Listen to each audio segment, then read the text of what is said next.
बाबा, मैं एग्जाम में पास हो गई। बाबा, मैं बैंक में मैनेजर बन गई। अनीका बहुत खुश थी। वो घर में दाखिल होते ही जोर जोर से चिल्लाने लगी। माँ, बाबा, भाई, बड़ी बहन सब बहुत खुश थे। सबकी आंखों में खुशी के आंसू थे। अनीका की मेहनत का फल उसे आज मिल गया था। बाप ने दौड़ते हुए जाकर अनीका को गले लगा लिया और खुशी का इजहार करने लगे। मेरी बेटी बैंक में मैनेजर बन गई। सब बहुत खुश थे। अनीका की खुशी तो गुलाब की सुर्ख पत्तियों की तरह थी। माँ ने सीने से लगा लिया, ऊपर वाला दुनिया की हर खुशी दे। माँ दुआएं दे रही थी। अनीका एक बैंक में जॉब करने लगी। बहुत खुश थी। जिंदगी के कुछ उसूल हैं जिनको सब निभाते हैं, जो ना चाहते हुए भी निभाने पड़ते हैं। अनीका का रिश्ता उसकी माँ की दोस्त के बेटे राजेश से तय कर दिया गया। अनीका इस रिश्ते से खुश तो नहीं थी, क्योंकि लड़का विदेश में रहता था, लेकिन फिर भी उसने माँ बाप के फैसले को बेहतर से बेहतरीन समझकर राजेश को पसंद कर लिया। राजेश अमेरिका में रहता था। वो भी काफी पढ़ा लिखा था। देखने में बिल्कुल कोई अंग्रेज लगता था। इंडिया आया। दोनों फैमिलीज ने मिलकर सगाई की रस्म पूरी की, लेकिन शादी के लिए अनीका ने 2 साल का वक्त मांगा। अनीका 2 साल अभी शादी की जिम्मेदारियां नहीं निभाना चाहती थी। शादी से पहले वो कुछ वक्त अपने डिपार्टमेंट को देना चाहती थी। राजेश हिंदुस्तान आया। उसे अनीका के इस फैसले से कोई ऐतराज न था और न ही अनीका से, लेकिन खामोश था, जैसे वो किसी मजबूरी में ये रिश्ता कर रहा हो। अनीका को राजेश के बुझे बुझे से चेहरे से महसूस तो हो रहा था, लेकिन फिर इग्नोर कर गई। खैर, कुछ दिन हिंदुस्तान में रहने के बाद राजेश ने अपनी माँ से कहा, माँ, मुझे काम पर वापस अमेरिका जाना है, बस अब शादी पर ही आऊँगा। माँ ने कहा, बेटा राजेश, कुछ दिन हमारे पास भी रुक जाया करो ना। आते हो 10 दिन भी नहीं रहते और वापस चले जाते हो, जैसे मेहमान हो हमारे। राजेश खामोश रहा। फिर राजेश अनीका से मिलने आया, लेकिन आज भी राजेश का चेहरा बुझा बुझा सा था। अनीका से बर्दाश्त न हुआ। उसने राजेश से पूछ ही लिया, क्या तुम खुश नहीं हो हमारे इस रिश्ते से? राजेश बात काटते हुए बोला, मैंने ऐसा कुछ कहा क्या? अनीका कहने लगी, लेकिन इतने खामोश क्यों हो तुम? राजेश मुस्कुराने लगा। जिंदगी ऐसी ही होती है, जो बचपन में बहुत शरारतें करते हैं, बातें करते हैं। वक्त उनको उम्र बढ़ने के साथ साथ खामोश और रूखे मिजाज वाला बना देता है। ख्याल रखना अपना, शादी पर आऊंगा। अनीका ने जाने से पहले राजेश का हाथ पकड़ा और कहने लगी, राजेश, मुझे लेने आओगे ना? राजेश ने मुस्कुरा कर कहा, पागल, तुम अगर चाहो तो अभी मेरे साथ चलो। राजेश की आंखों में आंसू थे। राजेश चला गया। वक्त गुजरता गया। सगाई को 2 साल होने को थे। शादी की तैयारियां चल रही थी। सब बहुत खुश थे। राजेश अभी कुछ दिन बाद हिंदुस्तान आने वाला था। अनीका बेचैन थी राजेश को देखने के लिए। एक रात अनीका रात को घर लौट रही थी। उसकी कार एक ट्रक से टकराई। बहुत बड़ा एक्सीडेंट हुआ था। ट्रक वाला कुचल कर भाग गया। वो 2 घंटे सड़क पर पड़ी रही। लोगों को पता चला तो उसे अस्पताल ले गए। अनीका के दिमाग में गहरी चोट लगी थी। अनीका के घर बताया गया। सब आ गए। सब रो रहे थे, दुआएं मांग रहे थे। ये क्या हो गया? अनीका कुछ दिन बाद दुल्हन बनने वाली थी, लेकिन आज हॉस्पिटल में दुनिया से बेखबर पड़ी हुई है। लबों पर दुआएं थी, आंखों में आंसू थे। राजेश भी आ चुका था। डॉक्टर ने बताया, बात सीधी सी है, ऑपरेशन के दौरान या तो उसकी जान जा सकती है या याददाश्त। सब रो रहे थे। अनीका बेबस पड़ी हुई थी। ऑपरेशन किया गया। सब कुछ बदल गया। सब कुछ वीरान हो गया। दुनिया अंधेरे में बदल गई। डॉक्टर ने सॉरी कहते हुए ये कयामत गिरा दी। डॉक्टर ने कहा, सॉरी, हमने उसको बचा तो लिया है, लेकिन उसकी याददाश्त जा चुकी है। वो बिल्कुल पागल बच्चे की तरह रिएक्ट करेगी। राजेश खामोश खड़ा था, जैसे उसको कोई फर्क ही नहीं पड़ा हो। सब रो रहे थे। अनीका को 2 दिन बाद होश आया। वो बिल्कुल बदल चुकी थी। राजेश सामने खड़ा था। वो खामोश सब कुछ देख रही थी। राजेश वापस घर चला गया। माँ ने कहा, बेटा, अनीका को छोड़ दो और वापस अपने काम पर अमेरिका चले जाओ। राजेश ने अपनी माँ की तरफ देखा और मुस्कुराने लगा। माँ ने कहा, सुन रहे हो ना बेटा, अभी शादी नहीं हुई, तुम वापस चले जाओ। राजेश बोला, माँ, अच्छा मजाक है। पहले तो जबरदस्ती अपनी मर्जी से इस रिश्ते में बांधने की कोशिश करती हो और फिर कहती हो कि छोड़ दो। माँ ने फिर गुस्से से कहा, बेटा, अभी ये सब बातें छोड़ो और चुपचाप यहाँ से वापस चले जाओ। मैं तुम्हारी जिंदगी बर्बाद नहीं होने दूंगी। राजेश ने कहा, माँ, सब रिश्ते अपनी जगह है और आप मेरी माँ हैं, आपको भी इनकार नहीं कर सकता। लेकिन जो अस्पताल में अपनी सासों से अनजान पड़ी है ना, वो मेरी होने वाली बीवी है। उसको भी नहीं छोड़ सकता। मैं तुमको ऐसा नहीं करने दूंगी। माँ, अनिका ठीक थी तो आप उसको चूमती थी, और आज वो बेहाल है तो उसको दुत्कार रही हो। इतना कहकर राजेश वहां से चला गया। राजेश अनिका के घर गया। सब खामोश बैठे थे। राजेश अनिका के पास गया, आवाज दी, अनिका। अनिका डरते हुए बोली, गंदे हैं सब, मुझे इतनी कड़वी कड़वी चीजें खिलाते हैं। राजेश की आंखों में आंसू आ गए। सब रोने लग गए। राजेश ने मुस्कुराते हुए कहा, छोड़ो इन गंदे लोगों को और मेरे साथ चलो, मैं तुमको तुम्हारी पसंद की चीजें ला कर दूंगा। राजेश ने सबसे कहा, मैं अनिका को अपने साथ ले जाऊंगा। पहले सबने इनकार कर दिया, लेकिन फिर राजेश की जिद के आगे सब मान गए।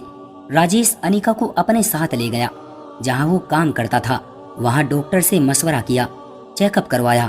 अनिका को हर दिन एक इंजेक्शन लगता था। एक दिन अनिका सो रही थी। लग ही नहीं रहा था कि अनिका पागल हो चुकी है। ऐसा लग रहा था कि अभी उठेगी और आवाज देगी राजेश को। राजेश पास जाकर बैठ गया। अनिका के सर पर हाथ रखा और माथा चूमा। अनिका, ठीक हो जाओगी तुम। अनिका की आंख खुल गई। उठते ही कहने लगी, तुम कहाँ चले जाते हो? मुझे इतना डर लगता है।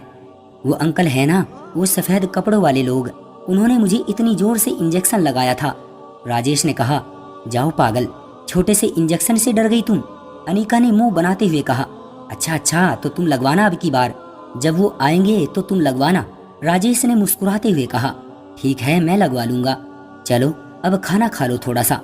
अनिका ने कहा, मैंने नहीं खाना इतना गंदा खाना। राजेश ने प्यार से पूछा, तो फिर क्या खाना है? अनिका खुश होकर कहने लगी, मुझे ना वो वाला जो उस दिन जहाज में खिलाया था, मिर्ची वाला खाना, वो खिलाओ ना। राजेश ने मुस्कुराते हुए कहा, अरे वो तो जहाज में मिलता है ना। अनिका मुंह बनाकर बैठ गई। लेकिन खैर, किसी तरह राजेश ने उसे बातों में लगाकर खाना खिला ही दिया। राजेश अनिका का बहुत ख्याल रखता था। सब समझते थे कि राजेश एक दिन अनिका को छोड़ देगा, लेकिन राजेश अनिका को खुद खाना खिलाता, उसके बाल बनाता, उसको संवारता था, उसको कभी तन्हा नहीं छोड़ता, उसके सर में खुद ऑयल लगाता था। एक दिन राजेश ऑफिस से हॉस्पिटल आया तो अनिका रो रही थी। नर्स इंजेक्शन लगा रही थी। उसने पूछा, अरे क्या हुआ मेरी अनिका को? अनिका ने मुंह पर हाथ रखते हुए कहा, तुम भी गंदे हो, मुझे नहीं करनी तुमसे बात। राजेश ने कहा, अरे हुआ क्या है? अनिका ने रोते हुए कहा, मुझे दर्द होता है, मुझसे नहीं लगवाया जाता इंजेक्शन। राजेश ने कहा, अरे बस इतनी सी बात। राजेश ने एक खाली सिरिंज ली और अपने बाजू पर लगा दी। राजेश मुस्कुराते हुए कहने लगा, ये देखो, कोई दर्द हुआ मुझे? तुम छोटी सी सुई से डरती हो। अनिका रोने लगी, नहीं मुझे दर्द होता है। राजेश ने अनिका को अपने सीने से लगा लिया। राजेश आसमान की तरफ देखकर दिल में कहने लगा, मैं जानता हूँ तुम बहुत तकलीफ में हो। मैं क्या करूँ अनिका, मैं क्या करूँ? नहीं देख सकता तुमको इस हालत में, मैं बहुत बेबस हूँ। अनिका को आदत बन चुकी थी। अनिका राजेश की गोद में सर रखकर सोया करती थी। राजेश की गोद में सर रखे बिना उसे नींद नहीं आती थी। राजेश ऑफिस से लेट हो जाता, वो जागती रहती, बच्ची की तरह जिद करती थी। राजेश थका हुआ होता तो फिर भी अनिका के पास बैठ जाता था। अनिका राजेश की गोद में सर रखती और सो जाती। राजेश अनिका को घुमाने भी ले जाता था। 5 साल गुजर गए। सबने हिम्मत छोड़ दी, सब हार गए थे। राजेश बेबस हो गया था, वो अनिका को नहीं छोड़ सकता था। सबने कहा, इंडिया भेज दो अनिका को, यहाँ इलाज करवा देंगे। लेकिन राजेश एक पल भी अनिका से दूर नहीं रह सकता था। उसने अनिका का हाथ पकड़ा और चूमते हुए कहने लगा, मेरा जीना मेरा मरना अब अनिका के ही साथ है, वो जैसी भी है मेरी है। एक दिन अनिका को किसी बात पर गुस्सा था। उसने घर में पड़े सब शीशे के बर्तन तोड़ दिए, बहुत नुकसान किया था। राजेश घर आया, देखा अनिका के दोनों हाथ जख्मी थे। राजेश ने कहा, ऐसा क्या हो गया तुमको? अनिका ने रोते हुए कहा, मुझे क्यों लगाते हो इंजेक्शन? मैं कड़वी गोलियां नहीं खा सकती, मुझे नहीं रहना यहाँ सब गंदे हैं। वो रोने लगी। राजेश उठा, कमरे में जाकर चीख चीख कर रोने लगा, भगवान माफ कर दे, हे भगवान रहम कर, अनिका को ठीक कर दे, भगवान बस इम्तिहान न ले अब, हे भगवान मेरा सब्र टूट रहा है। इधर अनिका की तबीयत खराब होती जा रही है। वो चीख चीख कर रो रही थी, उसका सर दर्द से फटा जा रहा था। राजेश उसे जल्दी से अस्पताल ले गया। डॉक्टर ने टेस्ट किया और कहा, ऑपरेशन करना पड़ेगा, उसके दिमाग की नस डैमेज हो गई है। राजेश तन्हा परदेश में अनिका को ऑपरेशन थिएटर ले गया और बाहर बैठकर अनिका के साथ गुजरे पलों को याद करने लगा। जब वो बैंक में मैनेजर बन गई थी तो वो कितनी खुश थी। राजेश रो रहा था, हे भगवान, कोई गुनाह हुआ हो तो माफ कर दे, अनिका को ठीक कर दे भगवान। खैर 1 घंटे के ऑपरेशन के बाद डॉक्टर बाहर आए, बहुत खुश थे। राजेश को मुबारकबाद देने लगे। हम हैरान हैं, कोई जादू समझे या कुछ और, उसकी जीन्स पूरी तरह से डैमेज हो चुकी थी, लेकिन वो अब बिल्कुल ठीक काम कर रही है। 50% चांस है वो ठीक हो जाएगी। राजेश सारी रात अनिका के पास बैठा रहा। उसकी आंख लग गई। सुबह जब अनिका को होश आया, उसने देखा राजेश पास बैठा हुआ है। अनिका ने दीवार पर लगा कैलेंडर देखा, 2021।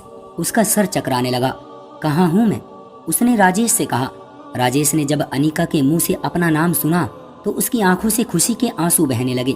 अनिका, फिर से मेरा नाम लो ना, अनिका ने कहा। ये कहाँ हूँ मैं राजेश? राजेश ने कहा, आराम करो, सब बताऊंगा। अनिका खामोश हो गई। वक्त के साथ साथ अनिका बिल्कुल ठीक हो गई। अनिका ने राजेश का हाथ पकड़ा और रोते हुए कहने लगी, राजेश, 5 साल तुमने मुझे पागल का बोझ उठाया, छोड़ जाते मुझे राजेश। यहाँ तो लोग बहुत बुरे हैं और तुमने 5 साल एक पागल को सीने से लगाए रखा।